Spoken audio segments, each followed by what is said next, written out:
Hello दोस्तों, स्वागत है आपका अपनी YouTube channel Rohit Goswami law classes में। और आज मैं आपको कराने वाला हूँ एलएलबी सेकेंड ईयर। सेमेस्टर है हमारा थर्ड। एक्ट है हमारा मुस्लिम लॉ। कोड है इसका 301 या 3001। क्वेश्चन है हमारा मुस्लिम विवाह और वीडियो है हमारी मुस्लिम विवाह के ऊपर सेकंड। अब से पहले मैं आपके लिए एक मुस्लिम विवाह के ऊपर वीडियो बना चुका हूँ। आप प्लेलिस्ट में जाकर उसे देख लीजिएगा। मैंने वीडियो फर्स्ट में बनाने से पहले और वीडियो के लास्ट में दोनों बार बताया था कि मैं मुस्लिम विवाह के ऊपर 2 वीडियो बनाऊंगा, जिससे कि आपके वेरी शॉर्ट और लॉन्ग क्वेश्चन तीनों ही क्लियर हो जाएंगे।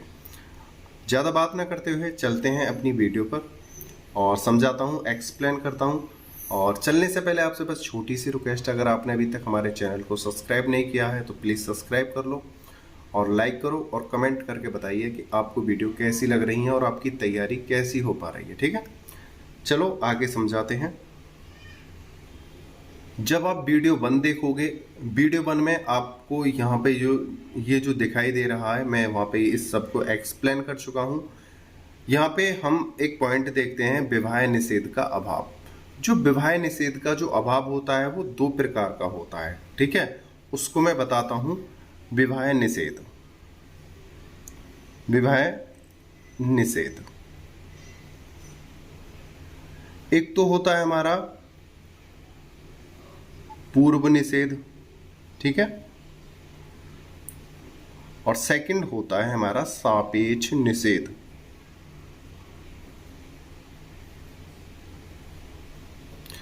पहली वीडियो में मैंने पूर्व निषेध को कंप्लीट कर दिया था और सापेक्ष निषेध रह गया था, लेकिन मैं आपको ज़्यादा तकलीफ नहीं देना चाहता, परेशान नहीं करना चाहता। मैं आपको दोबारा से पूर्व निषेध और एक बार एक्सप्लेन कर देता हूं, जिससे आपको उस वीडियो पर भागना ना पड़े। ठीक है, आपका समय बचेगा और आपकी टेंशन भी थोड़ी कम रहेगी। ठीक है, एक्सप्लेन कर देता हूं, थोड़े जल्दी देखते हैं।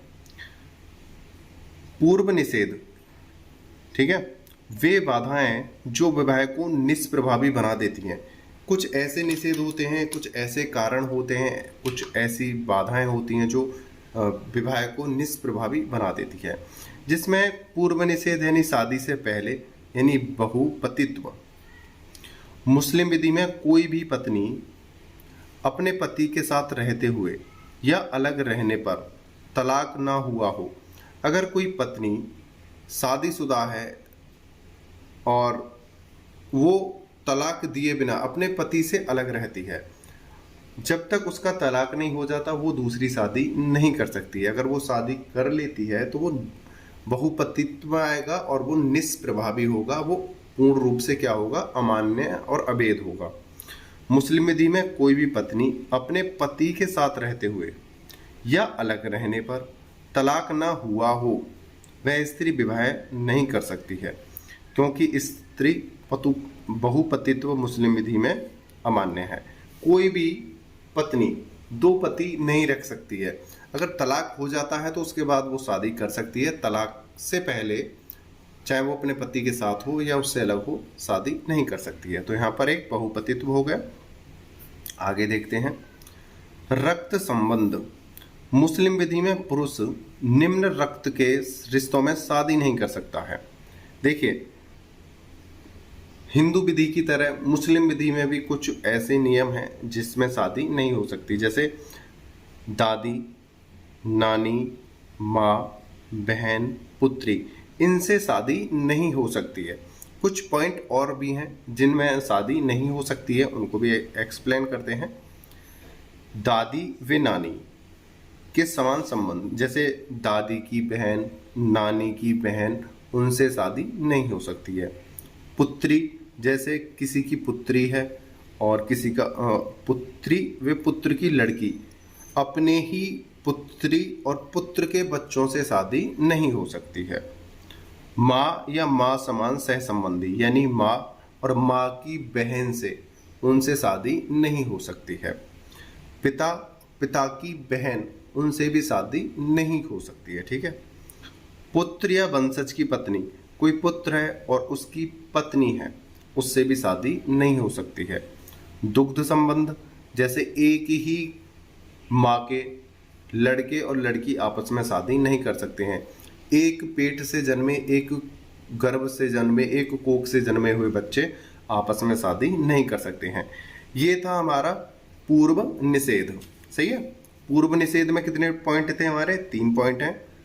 बहुपतित्व, रक्त संबंध, तीसरा है हमारा ये जो अन्य हमारे पॉइंट दे रखे हैं ये वाले। ठीक है, 3 में ये आ जाते हैं। ठीक है, ये हम उम्मीद करता हूं ये पूर्व निषेध आपको अच्छे से समझ में आया होगा।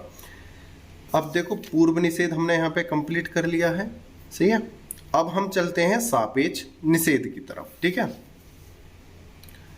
सापेक्ष निषेध वे बाधाएं जिनमें पूर्व निषेध लागू नहीं होता, निम्न बाधाओं के होने पर भी अनियमित होता है, निष्प्रभावी नहीं। इसमें क्या बोला गया है कि पूर्व निषेध जो अभी हमने पॉइंट ऊपर पढ़े थे, जैसे बहुपतित्व, रक्त संबंध और जो अन्य के अंदर थे, अंतर्गत जो थे, अगर उसके अतिरिक्त निम्न बाधाएं और भी इसमें शामिल होती हैं सापेक्ष निषेध में, वो देखते हैं वो क्या है। सापेक्ष निषेध, अगर हाँ एक बात और है इसमें, क्या है, जो हमारी पूर्व बाधाएं हैं उसके अंतर्गत अगर हम कोई कार्य करते हैं उसको छोड़कर हम क्या कहेंगे? सापेक्ष निषेध। अगर उसके अंतर्गत पूर्व निषेध के अंतर्गत अगर शादी की गई है तो वो पूर्ण रूप से निष्प्रभावी होगी, अमान्य होगी, अनियमित होगी। और यहाँ पर सापेक्ष निषेध में क्या बोला है कि जो हमारे पहले वाले जो पॉइंट हैं उन पॉइंटों के अलावा भी हमारे पास कुछ और भी रीजन है, कुछ और भी कारण हैं जिनसे हम शादी को अनियमित कर सकते हैं लेकिन निष्प्रभावी नहीं करेंगे। सपोज करो कोई लड़की और लड़का है, बालिग हैं, लेकिन वो ऐसी स्थिति में शादी कर लेते हैं जहाँ पे वो मान्य ना थी, लेकिन उन्होंने शादी कर ली है पूरे रीति रिवाज के साथ और वो साथ रहने भी लगे हैं और उन्होंने रिलेशन भी बना लिया है, तो वहाँ पे उस शादी को समाज तो एक्सेप्ट नहीं करेगा लेकिन वो पति पत्नी के रूप में रहने लगेंगे। तो यहाँ पे क्या गया, यही बात बोली गई है, निम्न बाधाओं के होने पर भी अनियमित होता है। मतलब अनियमित तो मानी जाएगी, समाज तो उसे स्वीकार नहीं करेगा लेकिन निष्प्रभावी नहीं है, उसको तोड़ा नहीं जा सकता है कि भाई तुमने जो शादी की है वो गलत तरीके से की है, लेकिन चलो जो हुआ है हो गया, अब तुम साथ में रहो, उसे निष्प्रभावी नहीं करेंगे। इसके अलावा सापेक्ष निषेध 5 प्रकार के होते हैं। वो कौन कौन से सापेक्ष निषेध होते हैं उनको हम देखते हैं। 5वीं पत्नी से विवाह। अब सपोज करो मैंने यहाँ पे क्या बोला था, अनियमित, यानी समाज तो बोलेगा कि तुमने गलत करा है लेकिन उसको ठुकराया नहीं जाएगा। फिर भाई शादी हो गई है, गलत करा है, लेकिन अब इसे किसी न किसी तरीके से इसे एक्सेप्ट करो, इस समस्या का समाधान करो। 5वीं पत्नी से विवाह। अगर किसी की 4 पत्नी ऑलरेडी हैं, मुसलमानों में क्या होता है कि हम 4 शादी कर सकते हैं, लेकिन 4 शादी होने के बावजूद कोई व्यक्ति 5वीं शादी कर लेता है। अब उसमें क्या होता है, जो पहली 4 शादियां थी उनमें से किसी एक को क्या करना होगा, डाइवोर्स देना होगा, तलाक देना होगा। ठीक है, तो ये क्या है, अनियमित है लेकिन निष्प्रभावी नहीं है। उन पहली 4 में से किसी एक को डाइवोर्स दिलवा दो और 5वीं को रख लो। ठीक है, किसी पुरुष की 4 पत्नी होने पर भी 5वीं शादी करने पर पहली 4 में से एक को तलाक देना होगा। तो देखो अनियमित तो है, नियम से अलग है, लेकिन निष्प्रभावी नहीं है।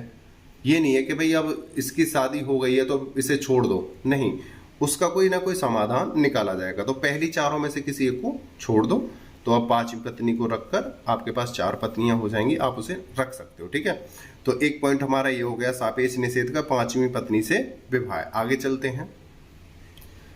साक्ष्यों की अनुपस्थिति। सुन्नी विधि के अनुसार साक्ष्यों का होना जरूरी है, नहीं तो विवाह अनियमित होता है। देखो अगर सुन्नी विधि के अंतर्गत अगर आप शादी कर रहे हो, मुसलमान क्या प्रकार के होते हैं, 2 प्रकार के होते हैं, शिया सुन्नी। ठीक है, तो सुन्नी विवाह में गवाहों का होना बहुत ज़्यादा ज़रूरी है, नहीं तो विवाह क्या होगा, अमान्य होगा, निष्प्रभावी नहीं होगा, अनियमित होगा कि भाई तुमने नियमों को माना नहीं है, लेकिन उससे ये नहीं है कि आपने साक्षी नहीं थे, आपके पास गवाह नहीं थे तो आपकी शादी को तोड़ दिया जाए, नहीं। अनियमित है, नियम के खिलाफ गए हो, लेकिन आप निष्प्रभावी नहीं हो, मतलब आपकी शादी को मानना तो जाएगा लेकिन उसमें समाज उसे एक्सेप्ट नहीं करेगा, आपको समय समय पर ताना देता रहेगा। तो साक्ष्यों की अनुपस्थिति होनी बहुत जरूरी है। गैर मुस्लिम से विवाह। सुन्नी विधि में गैर मुस्लिम महिला से शादी करने के लिए लड़की को किताबिया होना जरूरी है। किताबिया के बाद विवाह मान्य होगा। देखो, सुन्नी विधि के अंतर्गत क्या कहा गया है, अगर हम मुसलमान लड़की के अतिरिक्त किसी अन्य धर्म की लड़की से शादी कर रहे हैं तो उसे किताबिया होना पड़ेगा। किताबिया का मतलब उसे शादी से पहले मुस्लिम धर्म अपनाना होगा, मुस्लिम धर्म की जो परंपराएं उनको निभाना होगा, मतलब जो भी उनके नियम कायदा कानून होते हैं उनको पहले मानना होगा, उसके बाद आप शादी कर सकते हो। लेकिन सुन्नी विधि के अंतर्गत क्या है, सुन्नी विधि में गैर मुस्लिम चाहे वो किताबिया हो या नहीं, विवाह अमान्य है। सुन्नी विधि में क्या है, चाहे आप उनको किताबिया का बना लो या आप उन्हें बिना किताबिया के शादी कर लो, वो क्या रहेगी, अमान्य ही रहेगी। क्या रहेगी, अमान्य, उसे कोई मान्य नहीं मानेगा। फोर्थ पॉइंट क्या है हमारा, अवैध संयोग। अवैध संयोग, कोई भी मुस्लिम दो स्त्री जो एक रक्त संबंध में हो विवाह नहीं कर सकती। ये यहाँ पे ती कर लो, कर सकती, ठीक है। विवाह तभी मान्य होगा जब पहली पत्नी से तलाक हुआ हो या उसकी मृत्यु हो गई हो, तो तब उसके रक्त संबंध में शादी कर सकता है, विवाह मान्य होगा। इसका अच्छे से एक्सप्लेन करता हूं। इसमें बोला गया है कोई भी मुस्लिम दो स्त्री जो एक रक्त संबंध में हो, यानी कि एक महिला और एक पुरुष की आपस में शादी हो गई है, महिला की एक छोटी बहन और है। मुसलमानों के अकॉर्डिंग सपोज करो किसी व्यक्ति की पहली शादी हुई, शादी होने के बाद एक उसकी साली भी है, सगी साली, तो आप सगी साली से शादी नहीं कर सकते हो, क्योंकि वो क्या है, रक्त संबंध, एक ही रक्त संबंध में शादी नहीं कर सकते हो, उसकी सगी बहन से शादी नहीं कर सकते हो। या तो उसकी मृत्यु हो गई हो पहली पत्नी की, तब पत्नी की बहन से शादी कर सकता है, या उसको तलाक दे दे तब उसकी बहन से शादी कर सकता है। दोनों के रहते हुए दोनों को नहीं रख सकता है, सही है। तो रक्त संबंध में तब तक शादी नहीं होगी, तब तक या तो तलाक ना हुआ हो पहली का या उसकी मृत्यु नहीं हुई हो। तो अवैध संयोग मतलब ऐसा संयोग ना होना चाहिए जो रक्त में हो, ठीक है। आगे चलते हैं। इद्दत की अवस्था में, इद्दत होता है जब किसी मुस्लिम महिला का पति खत्म हो जाता है, उसकी डेथ हो जाती है, उसके मरने के बाद 45 दिन, 40 दिन, 50 दिन इद्दत पर वो बैठती है। इद्दत इसलिए करते हैं कि उनके कोई गर्भाशय में कोई बच्चा तो नहीं है जिससे उसे कुछ पता चल जाए। अगर वो प्रेग्नेंट होगी तो जब तक वो बच्चा नहीं हो जाता तब तक उसी घर में रहेगी। अगर वो प्रेग्नेंट नहीं है तो वो अपना इद्दत पूरा करके अपना समय पूरा 40, 45 दिन, 50 दिन बिता के वो चली जाएगी और वो दूसरी शादी कर सकती है, ठीक है। इद्दत के ऊपर एक पूरी ही वीडियो है, वो हम बनाएंगे, उसे आप शॉर्ट में देख लेते हैं। ऐसी स्त्री जिसका पति मर गया है और वह इद्दत की अवस्था में है, उस समय की गई शादी अनियमित अर्थात फासिद होती है। इद्दत की अवधि के बाद बाधा दूर हो जाती है। अगर कोई महिला अपने पति की मृत्यु के बाद इद्दत पर बैठी है और इद्दत काल में ही अगर वो किसी लड़के को पसंद करके शादी कर लेती है तो वो क्या होगी, अमान्य होगी, पूर्ण रूपेण अनियमित होगी, ठीक है। लेकिन निष्प्रभावी नहीं होगी। शादी तो उसने कर ली है, ऑब्जेक्शन तो उठाए जाएंगे, सब उस पर उंगली उठाएंगे, लेकिन वो निष्प्रभावी नहीं होगी, ठीक है। कोई ना कोई समाधान किया जरूर जाएगा, ठीक है। तो इद्दत के समय में शादी नहीं हो सकती है। तो ये था हमारा 5वां पॉइंट। तो एक बार मैं दोबारा से इन पॉइंटों को आपको दिखा देता हूं जिससे आप अच्छे से समझ जाओगे। पूर्व निषेध में हमारा क्या था, बहुपतित्व, रक्त संबंध, और तीसरे में था अन्य, ठीक है। सापेक्ष निषेध में क्या है, 5वीं पत्नी से विवाह, 5वीं पत्नी से विवाह, साक्ष्यों की अनुपस्थिति, गैर मुस्लिमों से विवाह, चौथा है हमारा अवैध संयोग, 5वां है इद्दत की अवस्था में। ठीक है, ये हमारे हो गए पूर्व निषेध और सापेक्ष निषेध। ठीक है, पूर्व निषेध और सापेक्ष निषेध के अलावा भी कुछ निषेध होते हैं जिनके अंतर्गत अगर शादी की जाती है वो पूर्ण रूपेण अमान्य होगी। ठीक है, विवाह निषेध में हमने पूर्व निषेध पढ़ लिया, सापेक्ष निषेध पढ़ लिया। पूर्व निषेध और सापेक्ष निषेध के अतिरिक्त भी कुछ निषेध और हैं, कुछ बाधाएं और हैं, उनको भी हम अच्छे से समझ लेते हैं। हमारा पूरा ही टॉपिक क्लियर हो जाएगा। ठीक है, इसमें आगे समझते हैं। मुस्लिम विधि में पूर्व व सापेक्ष निषेधों के अतिरिक्त अन्य निषेध भी दिए गए हैं। इसमें कुछ महत्वपूर्ण निषेध भी हैं, उन निषेधों को हम अच्छे से एक्सप्लेन करते हैं।